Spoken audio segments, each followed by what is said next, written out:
गृह मंत्री अमित शाह जो हैं वो पश्चिम बंगाल के दौरे पे हैं। इसी के साथ दिल्ली की सर्द रातों में किसानों का आंदोलन जारी है। लेकिन एक और खबर जम्मू कश्मीर से भी है, जहां पे डीडीसी चुनाव चल रहे हैं। 4 तस्वीरें आपके टीवी स्क्रीन पे जिस पर 1 घंटे तक हम आपके साथ बातचीत करेंगे। तो सबसे पहली तस्वीर है बंगाल दौरे पर शाह है। जिस तरह से हम आपको तस्वीरें दिखा रहे हैं, आपको बता दें कि मिशन बंगाल पर गृह मंत्री अमित शाह बंगाल के 2 दिवसीय दौरे पर पहुंचे हैं। दूसरी तस्वीर किसानों का विरोध प्रदर्शन जिस तरह से 24वें दिन भी जारी है, तो उसकी तस्वीर हम आपको दिखा रहे हैं। वहीं तीसरी तस्वीर है उत्तर प्रदेश में किस तरह से ठंड का जो सितम है वो देखने को मिल रहा है। चौथी तस्वीर आखिरी चरण में डीडीसी का मतदान चुनाव जो है वो आज चल रहा है। तो ये 4 तस्वीरें जो हैं बड़ी अहम है, इसी पे चर्चा अगले 1 घंटे तक।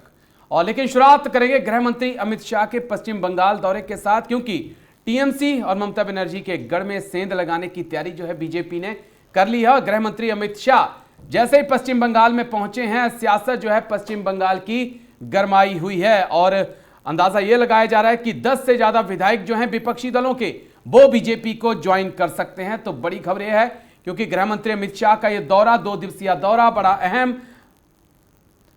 तो रामकृष्ण परमहंस को श्रद्धांजलि भी गृह मंत्री अमित शाह ने दी है। सिद्धेश्वरी मंदिर के दर्शन भी किए हैं और बंगाल में जोरदार जबरदस्त स्वागत जो है वो किया गया है। खुदीराम बोस को भी नमन जो है गृह मंत्री की तरफ से किया गया है।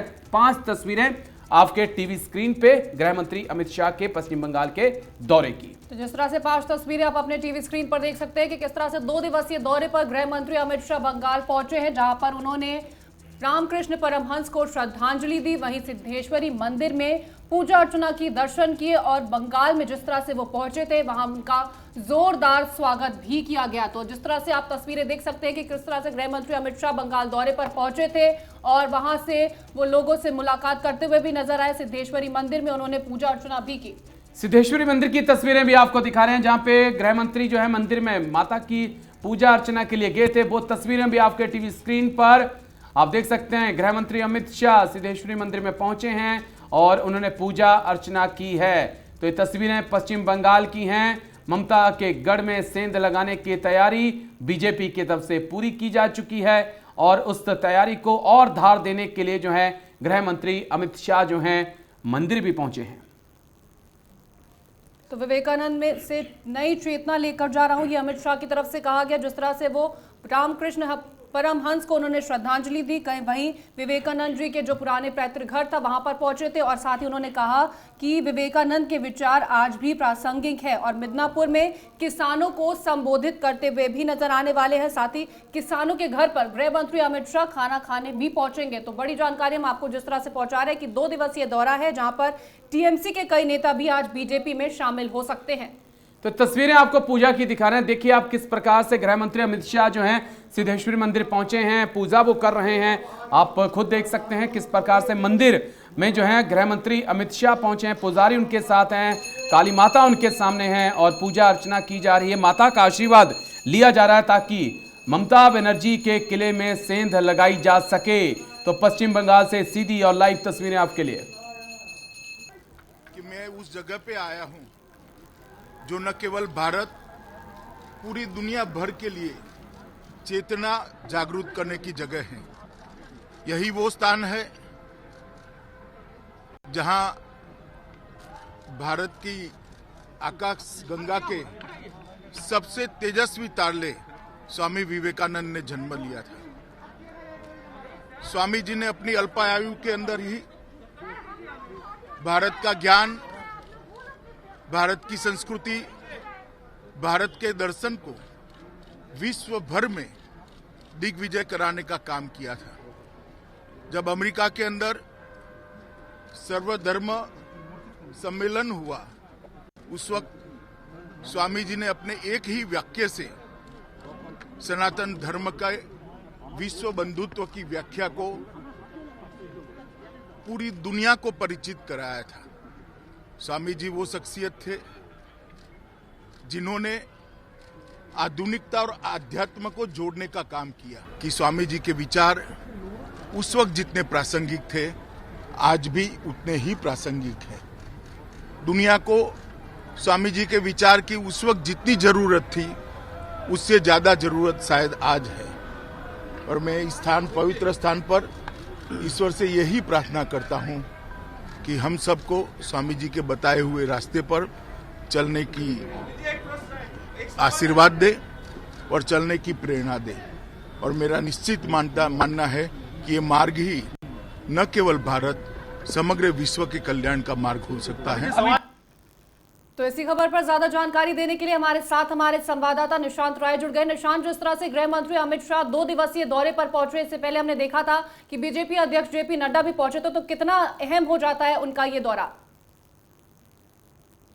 का चाणक्य कहा जाता है और बीजेपी अध्यक्ष जेपी नड्डा से पहले भी गृह मंत्री ने पश्चिम बंगाल का दौरा किया था और वहां पर संगठन किस तरीके से आगे बढ़े, चुनावी रणनीति क्या हो, किन मुद्दों को लेकर पश्चिम बंगाल में वहां की मौजूदा सरकार को घेरा जाए, इन तमाम चीज़ों पर रणनीति बनी थी। इसके अलावा गृह मंत्री ने पार्टी के प्रदेश स्तर से लेकर वार्ड स्तर के कार्यकर्ताओं से मुलाकात की थी और फीडबैक लिया था। और उसके बाद जेपी नड्डा जाते हैं। जेपी नड्डा भी इसी क्रम में पार्टी के तमाम नेताओं से मिलते हैं, पश्चिम बंगाल के लोगों से मिलते हैं। इसके अलावा पश्चिम बंगाल के बुद्धिजीवियों से मुलाकात करते हैं और मुलाकात करने के बाद एक बात सीधे तौर पर तय हो जाती है कि बीजेपी अब पश्चिम बंगाल की लड़ाई को सीधे तौर पर लड़ना चाहती है और उसकी शुरुआत हमें दिख रही है कि किस तरीके से लोकसभा चुनाव में टीएमसी के बड़े नेताओं को पार्टी से तोड़ा गया था और अब विधानसभा चुनाव में भी बीजेपी उसी ढर्रे पर चल रही है। बात की जाए शुभेंदु अधिकारी की, उनके भाई की, या इसके अलावा 10 अन्य विधायकों की, खासकर वो सीपीआई के भी 2 विधायक आज बीजेपी का दामन थामने जा रहे हैं। तो ऐसे में सीधे तौर पर बीजेपी अब पश्चिम बंगाल की लड़ाई में सीधे तौर पर चुनावी मोड में आ चुकी है और गृह मंत्री का ये दौरा इस बात की पुष्टि करता है कि अब बीजेपी पश्चिम बंगाल में हो सकता है जिस तरीके से बीजेपी ने जम्मू कश्मीर में एक बड़ा परिवर्तन किया था जब वहां पर चुनाव लड़ा था और महबूबा मुफ्ती के साथ सरकार बनाई थी, वो अपने आप में एक बड़ा परिवर्तन था। और अब अपनी पार्टी के संस्थापक सदस्य यानी कि श्यामा प्रसाद मुखर्जी की जन्मभूमि पर अब बीजेपी भविष्य में सरकार बना ले। जी नहीं, क्या कहना चाहते हैं आप? क्योंकि अगर जम्मू कश्मीर की बात करें तो वो सरकार ज़्यादा नहीं चल पाई थी और उम्मीद हम करते हैं कि पश्चिम बंगाल में ऐसा ना हो। लेकिन जिस प्रकार से 10 विधायक जो हैं वो शामिल होने जा रहे हैं बीजेपी में, निशांत, क्या बीजेपी के पास यही एक ऑप्शन है कि दूसरी पार्टी से छोड़ के आएगा उसी को ही आगे जगह दी जाएगी? उन कार्यकर्ताओं का, उन लीडरशिप का क्या है, उन नेताओं का जो अभी तक बीजेपी को पश्चिम बंगाल में मजबूत कर रहे थे?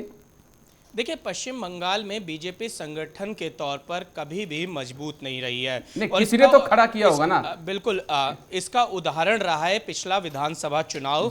पिछले विधानसभा चुनाव में बीजेपी के वोट प्रतिशत देखे जा सकते हैं और ऐसे में जो वहां पर तमाम कार्यकर्ता थे या नेता थे उनसे लगातार बैठकें हुई और बैठकों के बाद से बीजेपी ने वहां पर बूथ स्तर पर जाने की रणनीति बनाई, जिसके चलते चाहे टीएमसी हो, चाहे सीपीआई हो या फिर अन्य वहां के छोटे राजनीतिक दल हों, जो भी नेता बीजेपी में शामिल हो सकते थे उनको किया जा रहा है। सीधे तौर पर बीजेपी वहां पर चुनावी राजनीति करते हुए नजर आ रही है और उसको वहां पर चुनाव जीतना है और उसके बाद संगठन पर फोकस होना है। तो अभी शुरुआत है और ये कहा जा सकता है कि 2019 ने ही बीजेपी को पश्चिम बंगाल में चुनाव लड़ने की एक तरीके से प्रेरणा, एक तरीके से ऊर्जा, एक तरीके से उत्साह दिया है, जिसके चलते 19 के बाद से हमने देखा है कि बीजेपी काफी आक्रामक हो गई है पश्चिम बंगाल में चुनाव को लेकर। निशांत, जिस तरह से टीएमसी के कई नेता अब जो वो बीजेपी में शामिल होने वाले हैं, तो क्या कुछ बड़ी जिम्मेदारी उनको मिलने वाली है?